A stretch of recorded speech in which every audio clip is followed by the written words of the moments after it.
You can eat exactly one meal at 12 p.m., fast all the way until noon the next day. No snacks, no broken rules, no cheating. But your belly still does not shrink the way you expected. And this is the part that frustrates people the most. You are doing OMAD correctly, but your body does not react the way online videos promised.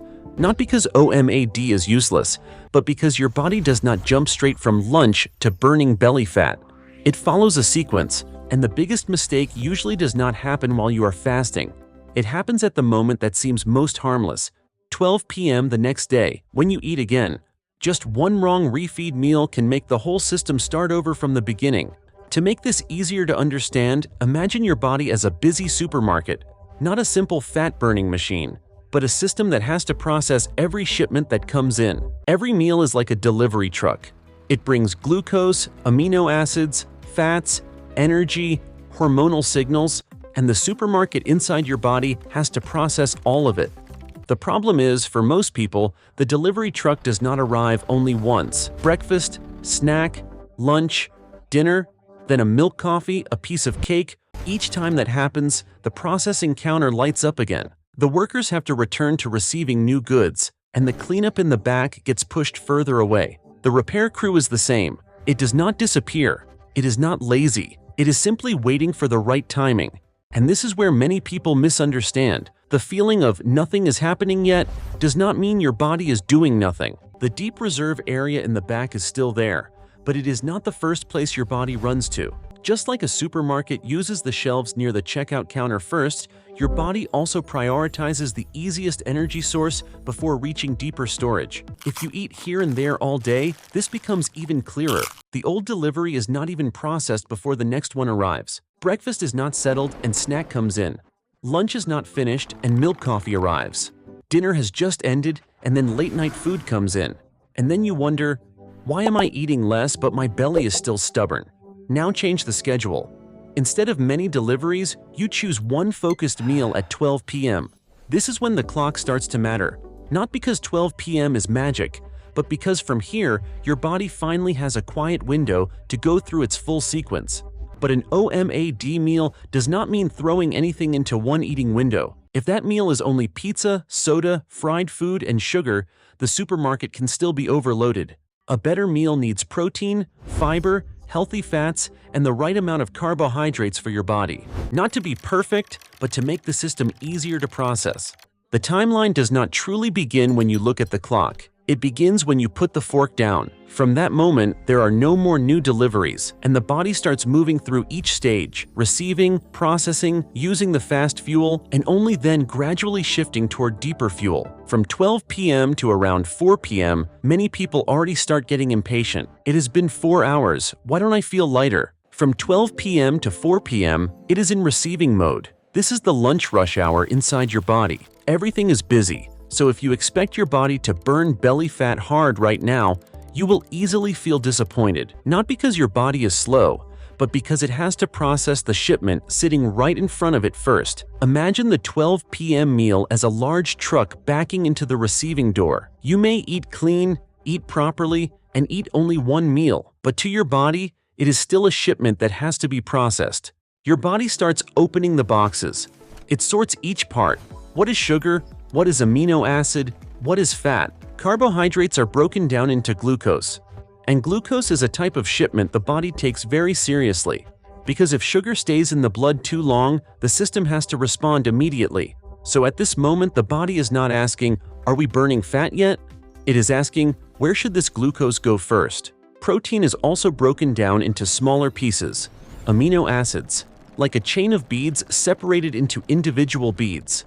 These beads are used for repair, building, maintaining muscle, and many other functions. Fat moves more slowly. It does not rush into the system as fast as glucose. It is like heavier packages that need more processing steps. Insulin is not the enemy. It is the manager that tells glucose, amino acids, and new energy where to go.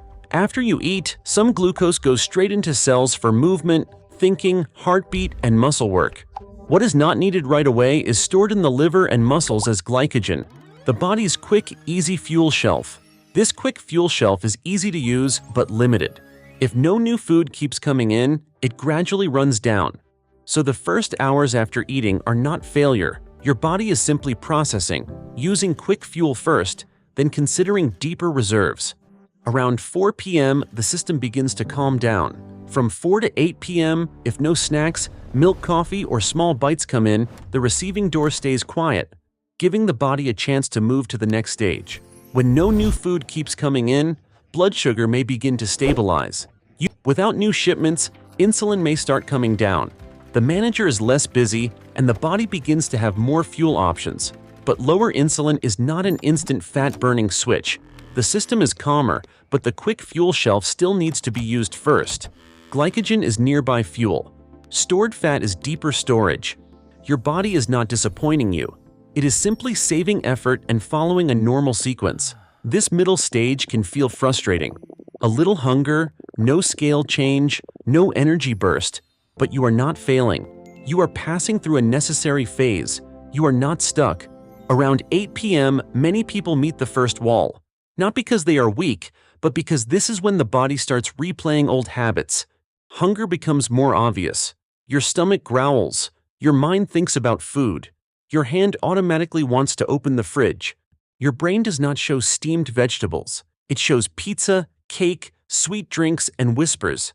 Just one bite won't hurt. Many people panic at this point. They think, maybe my body is running out of energy. Maybe OMAD is not right for me. Ghrelin, the hunger hormone, often rises on schedule. It is not saying you are starving. It is just saying, this is when you used to eat. If you wait, the signal can calm down. A loud bell does not mean you have to open the door. A strong craving does not mean you have to eat. Discomfort does not mean you are damaging your health. Sometimes, what the body needs is a few minutes for the signal to pass. Hunger often comes like a wave. It rises. It makes you think it will keep getting worse. But if you do not give it new fuel immediately, it may calm down. This is where many people quit only a few minutes too early. You can drink water, take a light walk, stand up and leave the kitchen, brush your teeth, turn off the screen for a while, not to heroically suffer through hunger, but to give the wave enough time to pass. If you eat right now, the receiving door may open again. One bite of cake, one sip of milk in your coffee, something that seems tiny. To your body, it can still be the signal. New goods have arrived. But if you wait, the supermarket continues entering closing mode. The lights soften. The receiving door becomes quieter. And you do not need to do anything more, except not pull the system back to the beginning of the day. Instead of opening the fridge, you can go to sleep. Do not restart the whole system just because a hunger signal passed through. By around midnight, you are about 12 hours away from lunch. Your body is not noisy, but the fuel environment is very different from right after eating. By this point, the inside of the body is much quieter. No new food is entering the stomach anymore. The digestive system is also no longer as active as it was right after the meal. This is when the body begins looking back at the remaining energy sources inside. Glycogen in the liver and muscles is now lower than before, and insulin is also coming down. You cannot see this from the outside, but to the body, this is a very important signal. At this point, the body is no longer only asking, is there still glycogen left? It begins asking, is it time to open a deeper reserve? Fat storage does not burst open immediately. It simply begins to get attention, like a door with a key inserted, waiting to turn. And as insulin drops further, the lock on fat tissue begins to loosen. This is the signal the body has been waiting for. No new food, lower glycogen, and insulin no longer standing in front of the door like it did after the meal. But remember, fat storage does not fly open like a door being kicked down. It opens slowly, little by little. At this point, inside fat tissue, a biological unlocking team finally gets a chance to work. Stored fat does not disappear instantly. It is broken down piece by piece. Triglycerides inside fat cells can be split into fatty acids and glycerol. Imagine small fuel packages beginning to leave the storage room instead of sitting still inside fat tissue like before. These fatty acids enter the bloodstream. Some can be used by muscles for energy. Some are sent to the liver for further processing. This is a very important shift. You are no longer running only on the previous meal. Put simply, you begin running on yourself. Not on yesterday's cake, not on last night's milk coffee, but on the energy your body stored earlier. This is why many people say fasting is not just skipping meals. It is creating enough time for the body to switch fuel sources. Around 14 to 16 hours after the meal, the fuel switching phase may become clearer for many people. Fasting may start to feel different at this point. Hunger may not pull as strongly as it did around 8 p.m. The mind may feel lighter, but some people may feel a little tired, cold, or uncomfortable in the early stage. That does not mean you failed. It may simply be an adaptation phase. At this point, the liver is like a fuel processing center. It receives some fatty acids, burns part of them for energy, and prepares materials for the next step. The liver is not just a detox organ. During fasting, it is an extremely important metabolic kitchen. Under the right conditions, the liver can package some fuel into ketones. Think of ketones as smaller, more compact energy packages that are easier to transport. They appear more when the body receives less new glucose and begins using more stored fuel. But ketones are not magic. Having ketones does not mean fat melts automatically. It does not mean everyone feels instantly sharp. And it does not mean glucose is bad. Ketones are simply another type of fuel the body can use under certain conditions. The brain does not use raw fat directly the way muscles can. That is why ketones are often mentioned in fasting. They are one way the body delivers a more suitable fuel to the brain. This is metabolic flexibility, not a magic formula. The body is changing fuel choices, not turning into an instant fat-burning machine. Some people feel mentally clearer at this stage. Others may feel tired, cold, have trouble sleeping, or feel slightly irritable during the first days of trying OMAD. Both can happen. If you feel dizzy, shaky, have a racing heartbeat, or notice something unusual, do not force through it. The body should be listened to, not pushed. From night to morning, if you still do not bring in new energy, the body continues staying in a lower insulin environment.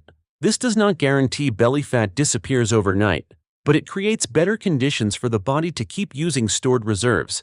This is the part many people do not see in the mirror, but it is the part that matters inside. Near morning, the body may still be using a mixture of fuels, some remaining glycogen, some fatty acids, and in some people, some ketones. No biological clock is exactly the same. Someone who sleeps well, eats well, and has less stress may feel different from someone who is sleep-deprived and stressed. So do not turn this timeline into a rigid law. Think of it as a map that helps you understand the stages your body may pass through. And then the biggest test arrives at 12 p.m. the next day. Not while you are fasting, but when you eat again. This is where many people disrupt the whole cycle, not because they lack discipline, but because they eat again too fast, too much, or with too much sugar. If you break your fast with soda, cake, pizza, fried food, or an oversized meal, insulin may rise strongly again. The energy entry door opens wide. The digestive system gets overloaded, and the body goes back into processing new incoming food. OMAD is not the problem. The way you eat again is what can pull the system back to the starting point too quickly. The refeed should be calmer. Start with high-quality protein. Add vegetables, fiber, minerals, and healthy fats in moderate amounts. Eat slowly. Chew well. Do not turn your one meal into revenge eating just because you fasted all day. OMAD is a tool, not a punishment. It is not suitable for everyone, especially pregnant or breastfeeding women, people who are underweight, people with a history of eating disorders, people with diabetes, people taking blood sugar or blood pressure medication, or anyone with an underlying medical condition. If you belong to one of these groups, speak with a healthcare professional before trying it. The important thing is not to fast longer at any cost. The important thing is to understand the sequence. Once you understand this timeline, OMAD is no longer just a hunger challenge. It becomes a time structure that gives your body a chance to switch fuel. We live in an environment that constantly pulls the body back toward food. Everything is designed to make you afraid of hunger. But hunger is not always an emergency. Sometimes it is only a signal, and a signal can be observed. It does not have to be obeyed immediately. OMAD is not just about eating fewer meals. It is about regaining control over your energy, your habits, and your time. You are not punishing your body. You are giving it space to process, rest, switch fuel, and eat again with more intention. Eat, process, rest, switch fuel, then eat again the right way. If you have tried OMAD before, comment below. When do you hit your hunger wall? Hour 12, hour 14, or near morning? And if this video helped you understand your body more clearly, save it before your next fast. I will see you in the next video.